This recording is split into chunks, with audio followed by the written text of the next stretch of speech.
Hello दोस्तों, स्वागत करते हैं आपके बीच में आपके अपने चैनल स्टडी मिरर पर। दोस्तों बात करेंगे 69,000 शिक्षक भर्ती के आंसर की प्रकरण संबंधित। सीटों की टेंशन खत्म, ऑर्डर में सब कुछ साफ, सब कुछ डिस्कस करेंगे इस वीडियो के माध्यम से। वीडियो बिना स्किप करते बने रहिए मेरे साथ आपके अपने चैनल स्टडी मिरर पर। जो लोग चैनल पर नए हैं तो प्लीज चैनल को लाइक करें, शेयर सब्सक्राइब के साथ बेल आइकन दबाना भूलें ताकि मेरे वीडियो नोटिफिकेशन आप तक पहुँचती रहे। जैसे दोस्तों कल मेरे पास 2-3 पोस्ट आई जिसके बाद बहुत सारे लोगों ने ये कहा कि यूट्यूबरों के चक्कर में ध्यान आप लोग ना दें। तो शायद उन लोगों को नहीं पता, कुछ यूट्यूबर ही होते हैं जो सही दिशा में ले जाते हैं और सही रास्ते में ले जाते हैं और सही जानकारी भी देते हैं। खैर, आपका अपना नज़रिया देखने का कौन से यूट्यूबर क्या करते हैं। खैर, आते हैं तो लोग सीटों की टेंशन खत्म। आखिर क्यों लिखा है मैंने? ऑर्डर में तो कहीं सीटों का जिक्र भी नहीं है। ये आपके सामने ऑर्डर है, ऑर्डर में लिखा है upon hearing the counsel the court made of following order the special leave petition are dismissed the pending application and stand so closed. दोस्तों सिर्फ 2 लाइन, ये 2 लाइन देखने के लिए आप लोगों की आंखें तरस गई थी। पिछले 4 महीने से ये 2 लाइन देखने के लिए आप लोग तरस रहे थे और एक वर्ड देखने के लिए तरस थे, वो था dismissed. Special leave petition are dismissed. ये सेंटेंस पढ़ने के लिए आप लोग पिछले 4 महीने का संघर्ष और पिछले 3 साल का संघर्ष सुप्रीम कोर्ट तक का। दोस्तों इस ऑर्डर में कहीं भी सीटों का जिक्र नहीं है, फिर भी मैं कह रहा हूँ सीटों की टेंशन खत्म है। तो दोस्तों अगर तार्किक रूप से इसको सोचा जाए तो यहाँ पर आपको बता दें कि यहाँ पर जिस तरीके से सीटों का जो लेकर मैंने कहा है वो ये है कि ये सरकार की स्पेशल लीव पिटीशन थी, यानी कि एसएलपी। ठीक, सरकार ने एसएलपी की थी डिवीजन बेंच के ऑर्डर के खिलाफ, डबल बेंच। ठीक, डबल बेंच के ऑर्डर के खिलाफ सरकार सुप्रीम कोर्ट गई थी। तो सरकार की जो प्रेयर थी, जो सरकार की प्रेयर थी, उसको कोर्ट ने डिसमिस कर दिया, खारिज कर दिया, यानी कि डिवीजन बेंच का जो ऑर्डर है वो प्रभावी है।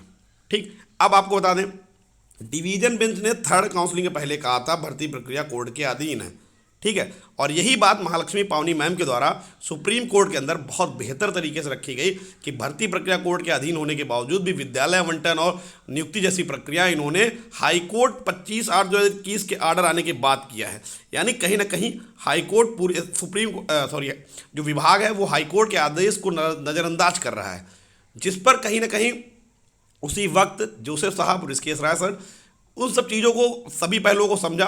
उनको लगा कि सरकार कहीं ना कहीं कोर्ट के आदेशों का पालन नहीं कर रही है, जो कि कोर्ट के आदेश जबकि पहले आ चुके हैं, उसके बावजूद भी आखिर क्यों इन बच्चों को नियुक्ति नहीं दी गई। तो डिवीजन बेंच ने उस ऑर्डर को सही बताया और एसएलपी को खारिज कर दिया। तो जब डिवीजन बेंच का आदेश सही है तो अब सरकार के पास ऑप्शन खुले हैं। या तो सरकार के पास 6800 के टाइम पे सरकार ने डेटा मांगा था सीटों का कि रिक्त सीटें कितनी हैं, या तो 6800 का डेटा के टाइम 6800 का डेटा दे दें। डेटा के टाइम जो सीटों का डेटा आया था वो डेटा जो भी आया हो XYZ उसी में से नियुक्ति कर दें, या फिर थर्ड काउंसलिंग के जो चयनित हैं उनको बाहर निकालें, जो कि असंभव है, किसी को बाहर नहीं निकालेंगे। तो सरकार पास जो चीज़ें हैं, कहीं ना कहीं जो पता चीज़ें लग रही हैं कि अभी भी सीटें खाली हैं और सरकार उसी पर कहीं ना कहीं नियुक्ति देने का विचार भी करेगी। तो कम से कम आपको मैं बता दूं विभाग में कहीं ना कहीं जिस दिन से ये आदेश आया आज के बाद तो और भी दिक्कतें बढ़ जाएंगी कि जल्दी से जल्दी अब करना है, क्योंकि लखनऊ और इलाहाबाद में 19 कंटेम्प्ट उत्तर कुंजी लीगल टीम द्वारा डाली गई हैं। तो 19 कंटेम्प्ट में कहीं ना कहीं सुनवाइयाँ भी होंगी। अब ये ऑर्डर आ गया है, जल्दी से जल्दी कोर्ट के अंदर अर्जेंसी लगा कि इस ऑर्डर को दिखा दिया जाएगा कि माननीय सुप्रीम कोर्ट का आदेश आ चुका है, और जिसके बाद अब इनको डायरेक्शन ददीजिए कि इतने दिन के अंदर ये हमको नियुक्ति दें। अब विभाग, क्योंकि इसके पहले भी सचिव कोर्ट में जा चुके हैं और बार बार एक ही हलफनामा लगाए हैं कि जो कोर्ट है हम सुप्रीम कोर्ट में चैलेंज किया, सुप्रीम कोर्ट के आदेश का इंतजार कर रहे हैं। तो फाइनली यहाँ सुप्रीम कोर्ट का आदेश आ चुका है और अब इस पर कहीं ना कहीं अपनी मोहर लगा दी जाए। तो पूरी तरीके से मैं आपको बता दूं, सीटें का डाटा आप लोग परेशान मत हो। थर्ड काउंसलिंग सुप्रीम कोर्ट के अधीन है। या तो सरकार थर्ड काउंसलिंग वाले अभ्यर्थियों को बाहर निकाले और इन लोगों को भरे, या फिर इनको मैनेज करे अगर किसी को नहीं निकालना चाहती है। तो अब ये सरकार ऊपर डिपेंड करता है। आने वाले समय में कहीं ना कहीं बहुत ही जल्द चीज़ें आगे बढ़ेंगी। आप सभी लोग घबराए नहीं, बहुत सारे लोग मैसेज कर करके परेशान हो जाते हैं। आप लोग बिल्कुल परेशान ना हो, चीज़ें चल रही हैं और स्टेप बाय स्टेप आगे चल रही हैं और आप लोग मजबूत हैं। आप लोग मजबूत हैं क्योंकि भर्ती प्रक्रिया कोर्ट के अधीन थी। ठीक है, तो ये सारी चीज़ें हैं। आई होप आपको सारी बातों का जवाब पता चल गया होगा कि सीटें कहाँ से मैनेज होंगी।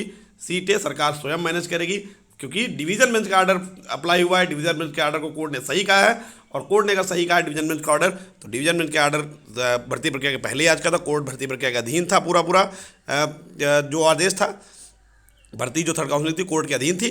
तो सारी चीज़ें विभाग को तय करनी है और बहुत जल्दी तय करेगा। आप सभी लोग बिल्कुल ही परेशान हो। बाकी उत्तर कुंजी लीगल टीम की तरफ से कंटेंट पर बहुत जल्दी सुनवाई करवाने का प्रयास किया जाएगा, ताकि एक निश्चित समय बाउंडेशन हो जाए इनके पास कि जल्द से जल्द इनको कैसे करना है। ठीक है, धन्यवाद।